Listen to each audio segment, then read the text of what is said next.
you know, it's one thing for a person like myself to say it, but you 20, you living this thing. They looking at you, yo, I want to get to where he at. And if you could make it clear, y'all know where I come from. And y'all know what I've been through. But I'm telling you, at my young age, there's a whole different way. That hits so much harder. And you immediately get your peers to listen. And that's why it's so important for you to have these types of conversations. Nah, for real. Hell yeah. Yeah, it's like you said, when you first started it, when a motherfucker had like an OG telling them some shit compared to a motherfucker, one of their peers, a motherfucker their age, whatever, they take it different. Cause it's like, bro, you talk about some old shit, times different. But at the end of the day, what motherfuckers fail to realize, ain't shit different and don't shit change but the date. My granny, like, there you go. They was doing the same shit back then that motherfuckers think they just came up with now, and y'all not, you know, you don't want to listen to them. But like I say, we all have been rebellious and we now did some shit. But at the end of the day, and that's another thing too about when it comes to being smart and being dumb. Like, bro, it's street smarts, bus smarts. You know, it's different types. You gotta have all that shit. You can't just have one without the other, or you're not gonna be shit. Like I say, every niggas out here, you think you so smart, by damn, motherfucking with the damn. What we just talking about? What? Yeah, okay. Motherfuckers think they know everything. They think they so smart. So like I say, with the OG, it tell you, like they been just told you, seen you doing some shit, and was like, hey, stop doing that shit, bro. You shouldn't be doing that, and blah, blah. And then you like, bro, get your old ass on. And then right after they tell you that shit, something happened like they just told you was gonna happen. Now your ass looking stupid, bro. And then a lot of the times, niggas' pride get in their way too, so they don't want to look stupid, and then they pull out a gun or some shit. Like, that's another problem. They just keep going, like, you know, like I say.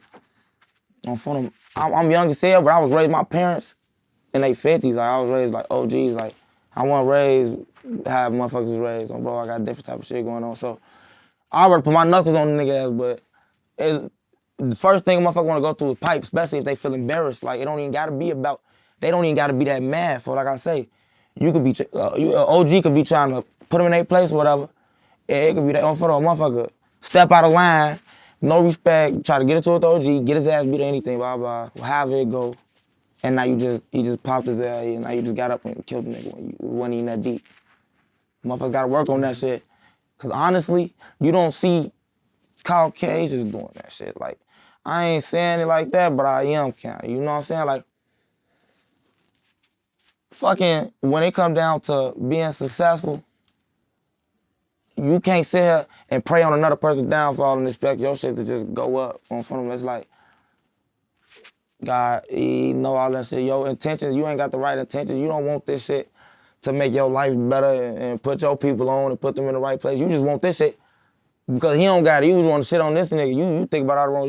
You worried about him more than you worried about getting your shit together. So a lot of that shit just be out of the ordinary to me. I don't be understanding that shit.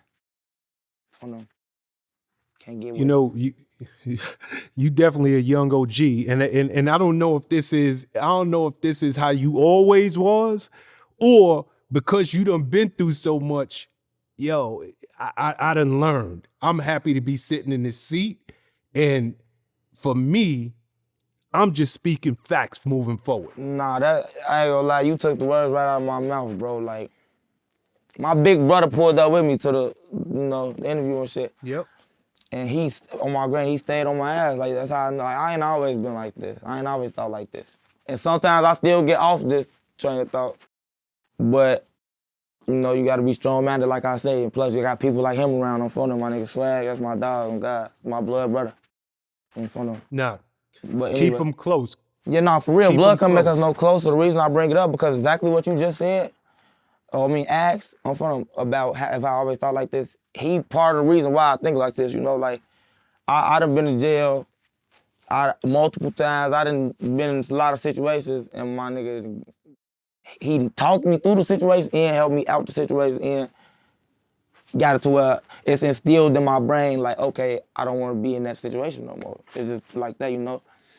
And a lot of motherfuckers don't got people like that around them either. Like you say, even though I'm they peers or whatever, like I say, I could tell them whatever, but it's up to them to take it and listen, or that shit's gonna leave and they're gonna be like, fuck that.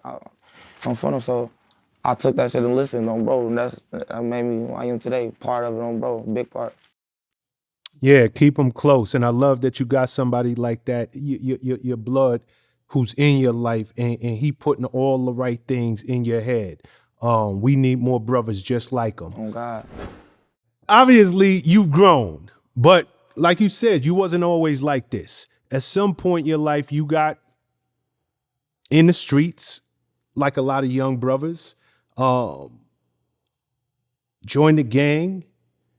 Obviously, that was part of your day-to-day environment.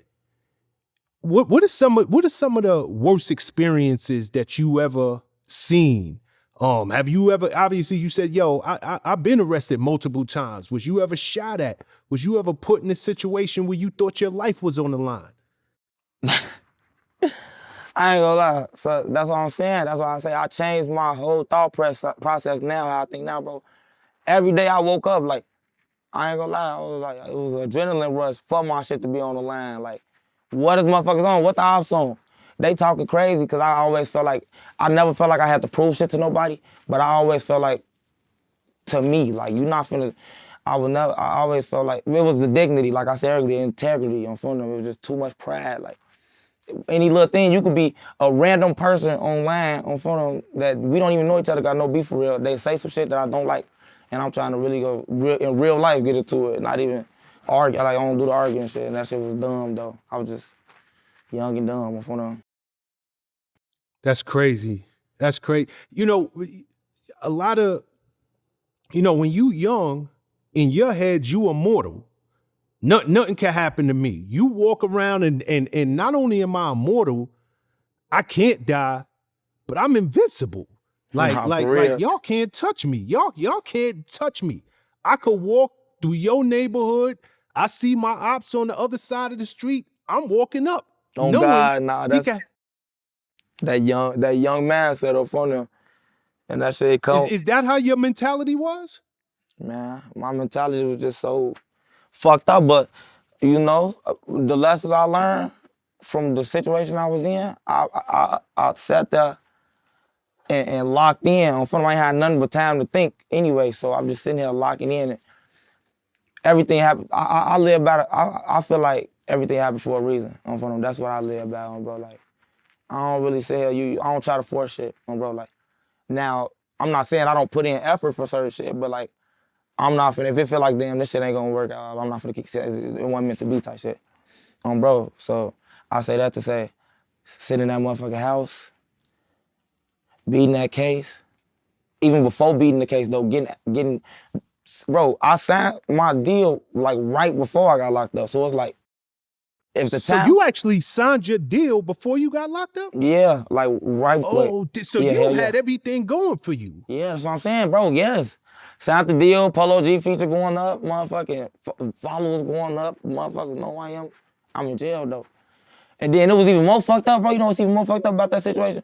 Bro, when I got out of jail and I started back, you know, posting this shit again, whatever, motherfuckers thought I was still in jail. So like my shit was kind of dry, like it was supposed to be still going up type shit, but they thinking I'm still in jail. They counting me out. That's crazy. Okay, I want to talk about your music career, because obviously you're talented.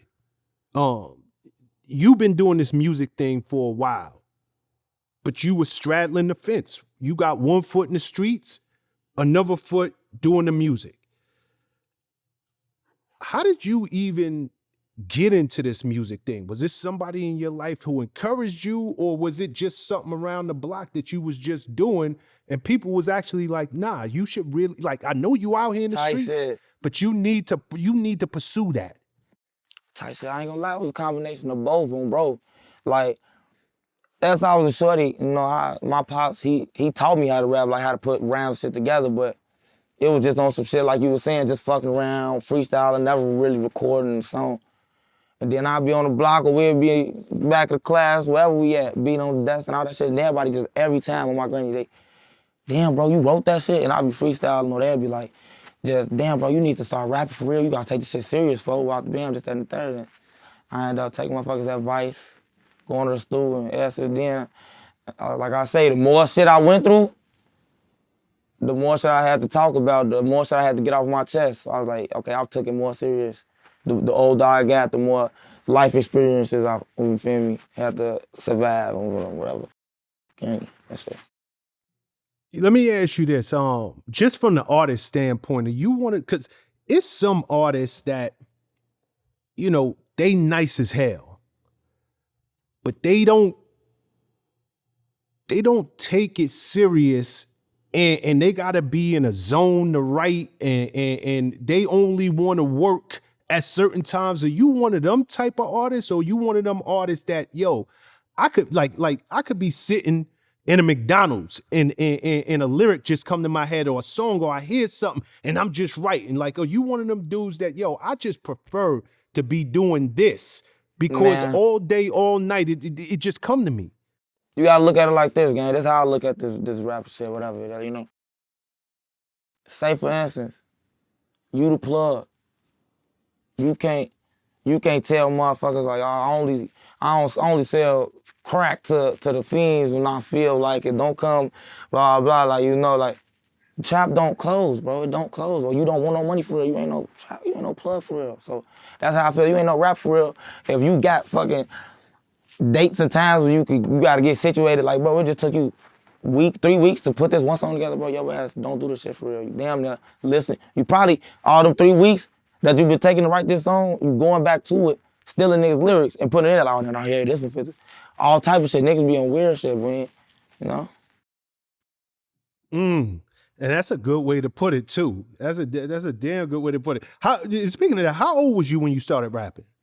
I say, like I said, I was a shorty. Like, as soon as I could talk, I was putting shit together. But if you talking about recording and, you know, taking it serious, like I say, I was like 14, 13 type shit. 14, 13. Okay, so when did it start picking up? When did the blog start picking your stuff up? When did you start getting that little buzz going? Damn, let me think. I know I had, before all that buzz, I had a song, like a little freestyle called Fish Tank. On some of them, that bitch has a few numbers, but I don't think that bitch even hit like $500,000, $250,000 type shit, so. But that made the buzz come type shit. The motherfuckers who gave me the buzz or whatever, like, who, you know. So then after I dropped that shit, motherfuckers start tapping in. I dropped a song called A, and it was fucked up. Like, on God, it was fucked up. Like, I shot the video with a few of my dogs. I ain't gonna say all of them, because a lot of them, you know, some niggas be switching up, niggas be hoes. I don't even watch that video no more, but, you know, time we shot it, there was the guys on front of them. Then when we ended up dropping it, and Say Cheese ended up posting it, it was doing fake decent at first. And then my homie Jake ended up dying, Long Little Jake on front of them. He ended up passing. So, you know, motherfuckers started wanting to show sympathy or whatever for that shit. Then motherfucking, my nigga Kobe got locked up. Motherfucking all type of shit happened with different people, individuals in that video that I don't want to speak on. I don't even say their names for them. So, but, you know, that would be when the buzz came. Yeah, that would be when the buzz came. It was a lot of shit going on in my life that was, you know, getting motherfuckers' attention and keeping it, other than just the music, you know. You know, that's when you got on my radar with the A joint. You know, Really? that record, yeah, that's when you got on my radar.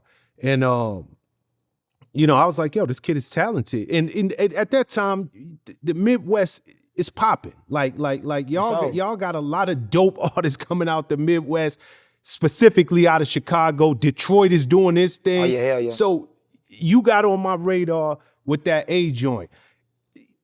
You mentioned your boy Jake. I know Jake got killed.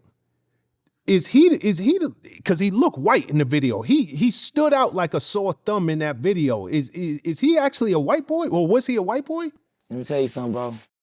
My nigga Jake, I mean, shit. That's what his DNA said, but on the inside, his ass was nowhere near white. His ass was Bro, I swear to God, tough as hell. That's my dog. Like, his ass ain't go for none of that shit. Like, that's why we fuck. I don't fuck with niggas who, you feel me? I feel like, How did you even meet him? yeah, okay. So I ended up getting into it with some motherfuckers. My homie, them, you know, Money G introduced me to Jake and them. Cause I was new to Texas, but like, I was going to school and shit, so I met Money G at school. I met a few other motherfuckers at school that, like Ishi, Theo, Jake. You know, I didn't meet Jake at school, but we went to school together, motherfucking. So yeah, well, after being get to it, motherfuckers, I called Money G. He called Jake. Jake pulled up. The very first time we met, his ass been really like that in real life. So I said, oh yeah.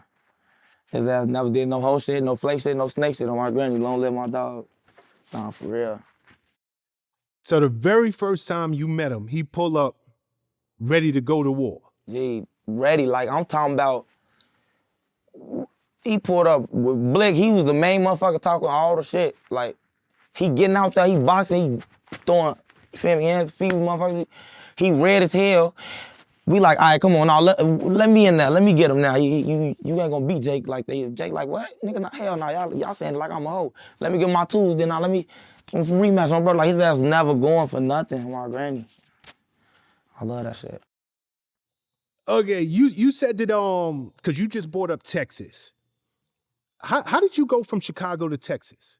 Okay, motherfucking when I graduated from like, what, middle school. But before I graduated, my OG, you know, I was getting into shit. And my parents, the divorce shit was going on or whatever. So she wanted to get, you know, try to start over type shit, start over fresh, like give me and my sisters them a better environment to grow up in or whatever, you know.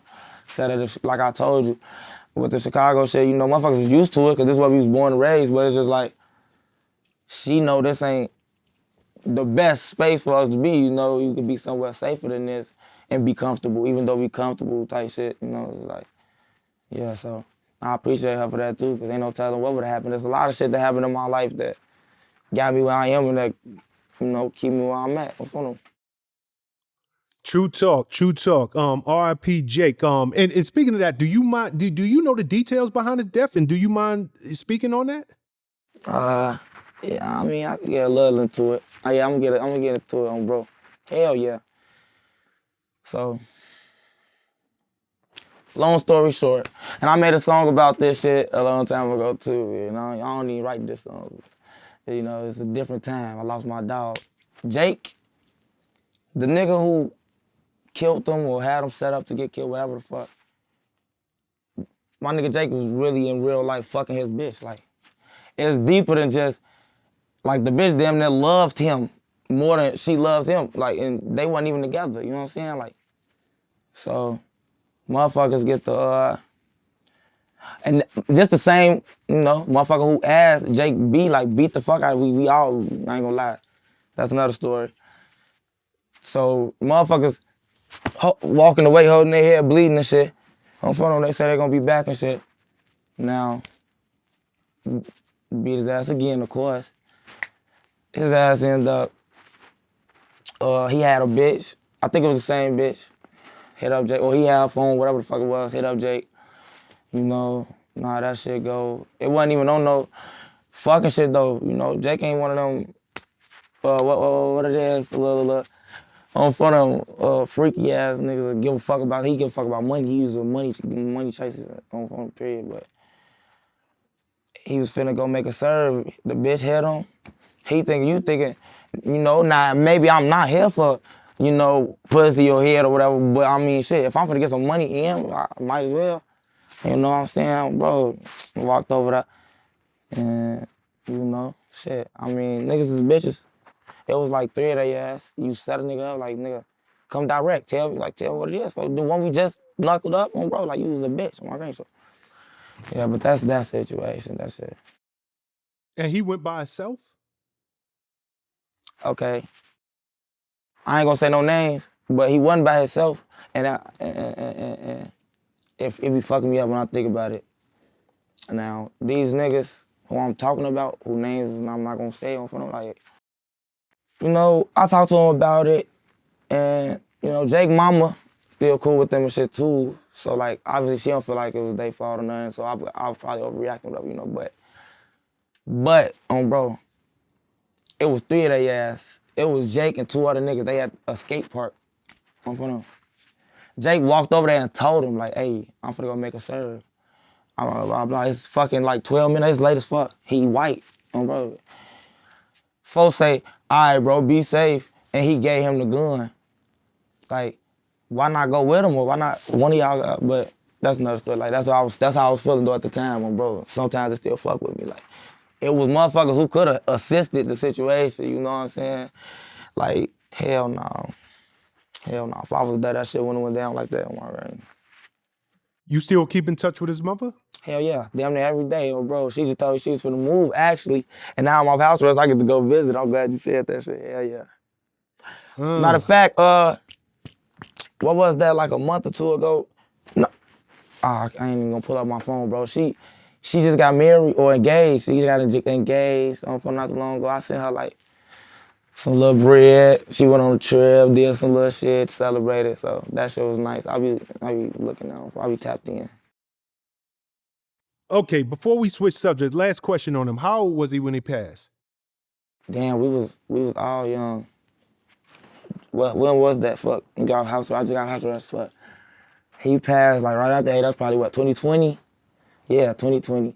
Nigga, if I'm motherfucking 20 and we in 2022, I mean, my nigga Jake, when he passed, he was like 16, 17. He was that young? Hell yeah, we all was. That's why I be so fucked up. We didn't get to grow up. My nigga Ishi and Theo passed too. Like, we was all the same age. Like, all that shit damn near happened at the same time. Like, so it just be so fucked up folk out here.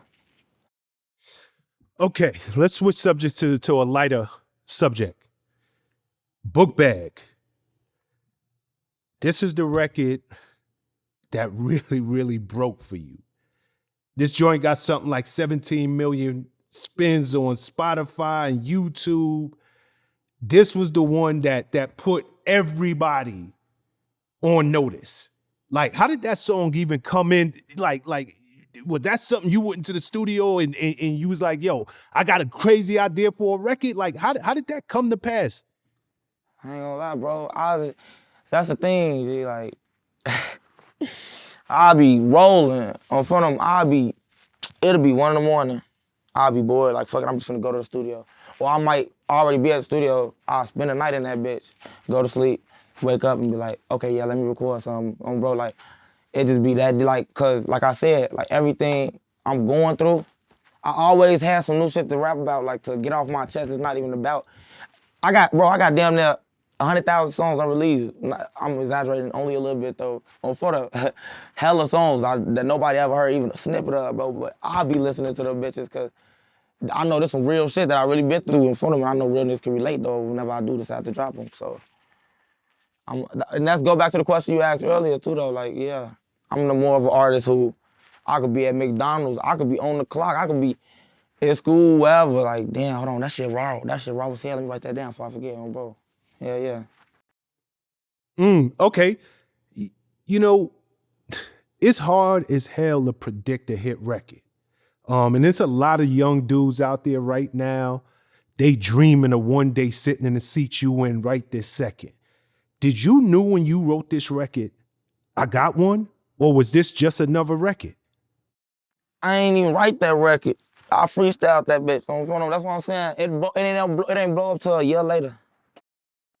So hold on. You freestyled that whole joint? bro, the whole shit. I hopped in that bitch. No rap cap. Like I said, I be in different zones and shit. Like I be in my mode. In front of me, throw that beat on. And bro, let me tell you something else. There's some deep shit about the motherfucking shit. Yeah, on God.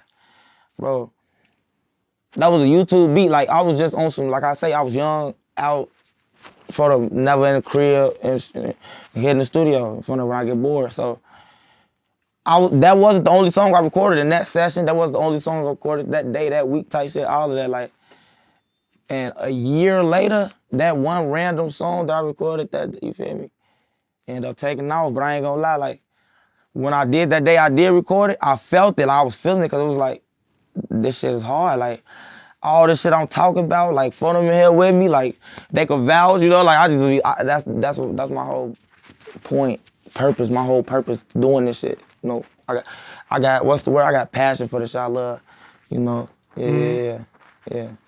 It's too easy. Okay, so you knew, yo, this is hard, but it ain't like the joint blew up overnight. Was there one thing in particular? Because I remember, I think it was on SoundCloud. The audio was nasty on it. Like what made that thing blow? That's what I'm saying. I ain't gonna lie, I never knew, bro. It was just like so random, and then. So it was not one particular thing that you could point to that you say, yo, this dude reposted it or this happened and it just blew. It just, for you, it just one day just crept up on you? It's this one nigga. Yeah. What's his name? He from Chicago. He do TikTok from them. His name like Noah something. One of the first people I seen. He hit me up on Instagram. He was like, "Hey gang, I just did a TikTok to your song. It's going up." And like, I ain't had no clout or nothing. You know, I don't need. So at the time, I'm still like, this random ass nigga just hit me up. Let me see though. He said he just did something. He probably, you know what I'm saying, you know. Look at that bitch. That bitch got his TikTok to my shit got more views than my shit got to my shit. I'm like, I'm okay. This gang, yeah. He tapped in, bro. So then after that, you know, motherfuckers get to remake a TikTok to go viral and shit like that. And then that's what I was finna tell you earlier too. Like the Bookbag song, like the whole shit, it was just so. It was random, but it came together perfectly, like, cause you know it didn't have to go like that. Like I said, that was a YouTube beat. We didn't, and then it didn't blow until a year later. So when it started blowing up and shit, we didn't know who produced it to even go hit him up and pay him. So we had to find out who produced him in the first place, and we ain't want to just ask who produced it, you know. So motherfuckers came up with a whole scheme type shit to figure out. And then he found out, paid his ass on, bro. Shot the video, put Polo on it. That bitch just was so perfect. I fuck with that whole little era. Okay, you just jumped into a part of the conversation that we need to talk about. What Polo? He's on Bookbag 2.0. How did this get on his radar? How did y'all start working together, and what was it like even working with him? I ain't gonna lie, bro. Polo, I fuck with Polo, bro. When it comes to how he, that's why I say, when it comes to how he fuck with me, bro, that shit was just genuine as hell. Like, I ain't never been the type sending everybody shit or go out the band on the DM, whatever. So, the nigga, one of my homies, he got Polo on Snapchat. It wasn't even on Instagram or nothing. On phone, it was on the Snap. Screen recorded it, sent it to me. He was playing my song, Hunger Games, one of them bitches. And that wasn't even one of the top songs. So I'm like, damn, he really fucking with my shit. Like, he listening to all this shit. So he was listening to Hunger Games on that bitch. I saved the screen recorder, post that bitch on my Instagram, bro. Told him I appreciate him and all that shit.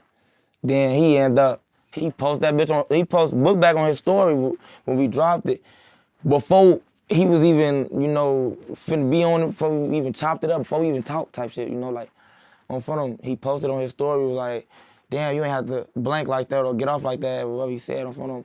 Then, Say Cheese posted it, and I posted it and shit, and that shit, it just brought everything together. We linked up, we put all the pieces together on, bro. We linked up, made sure, everything made sense. We was in the rack and shit on phone now. Like, yeah, the timing when we dropped it was perfect because, it just damn near came out. It ain't like we waited too long for them. Just damn near came out. Then we hit him with the Polo shit on phone him. He hot in the rack right now.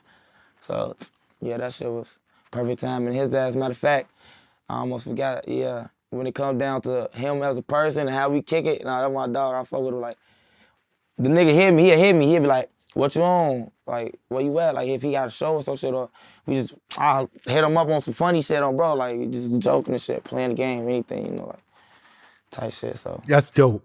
That's dope. And it's always good to hear a real, like somebody who's a real one, because he ain't had to do that for you. He didn't, that's what I'm saying. He was on, you wasn't. Got respect for him on front of him, that's real shit. Yeah, shout to Polo. Okay. That song blows all the way up, something like 70 million views on YouTube and Spotify. You Out of Here, you official. How did the deal with Interscope Records come? Did they come chasing you? Was y'all shopping a deal when they saw that record going? Like was you signed to them by the time Polo jumped on that record? See, I don't really like to brag, but like, you know, I ain't gonna lie, bro. Every label that like damn near exists, they offered me something, a deal, something. So our motherfuckers was flying, getting flew to LA, meetings and shit like that with my manager and shit. And I'm trying to make a decision. It was at the point where it was too many options. It wasn't even about, am I gonna get signed? It's like, damn, like shit, who should I pick? Like, you know, so then motherfuckers had the meeting, you know, like I say, we weighed out all of the options type shit, especially during the time frame, you know, and wanted to capitalize on that. And they was talking the best shit that I wanted to hear in front of them. Okay, so hold up. You a young boy. When you say I had every label coming at me and they was talking the stuff I wanted to hear, is that just the dollar sign or was it something else that you were like, yo, because you could have signed to anybody at that point. No, Interscope won. Did they just come with the biggest check? See, that's the thing. I ain't gonna lie. I was looking at, I look at the overall, you know, I look at what they gonna do for you, what they help you with, you know, marketing strategy, whatever they have to offer for real, you know. And the check too, though.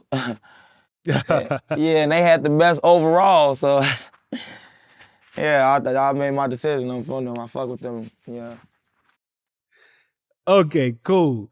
You put out your first album, GG4L. Did I?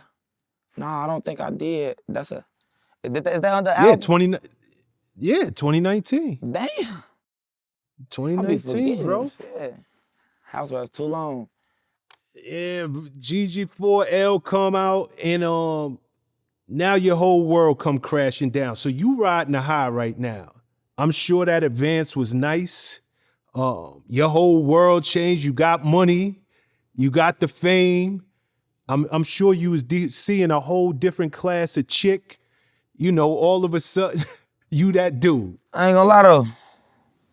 Yeah, but now too though. Cause you know, Explain that. between me and you, the hoes been around.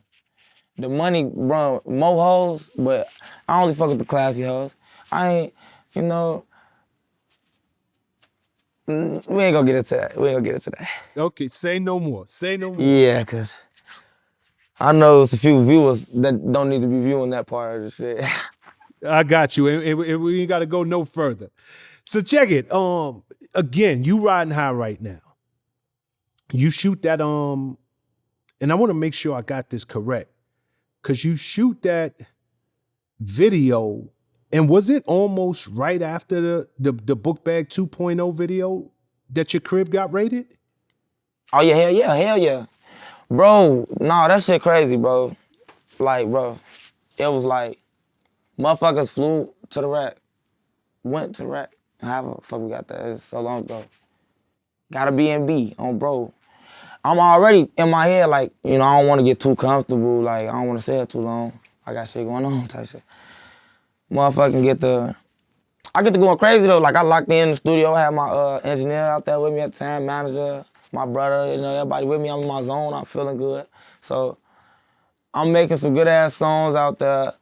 I'm motherfucking, I think me and Polo ain't shoot till like third day I was out there or second or something.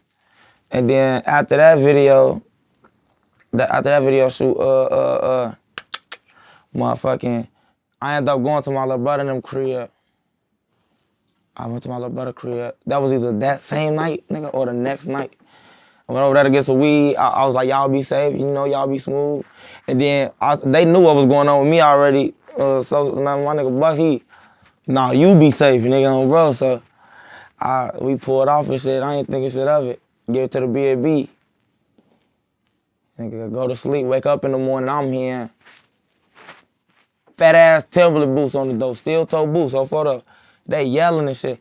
I'm thinking whole time, like I told you, I got all the guys in here with me. So I'm thinking niggas playing too much. They probably rough hours. I don't know what the fuck going on. I open the door to see who it is coming like, I'm outside my door. It's fucking 12, hella ass, bulletproof vest, like SWAT, like big ass ARs, lasers, flashlights, anything on front of me. They in that bitch. They got everybody in that was in that bitch with me in cuffs. I'm damn. On phone, I'm like, what? Then they walk me to the back and shit. I get to the gate, motherfucking all the guys and shorty that I had with me, motherfucking, they all looking at me all like, what's the word? Like, I damn don't want to say disappointed, but you know, not in me, but just in the situation. Like, damn, this fucked up. Like, it's sad. Like, bro, I ain't gonna lie, I ain't no bitch, but shit, I damn don't want to share the tell behind that shit. I'm looking at the motherfuckers in their faces. We out here because of me. And I'm finna blow the bag. And so that go back to being smart. I couldn't keep making no decisions.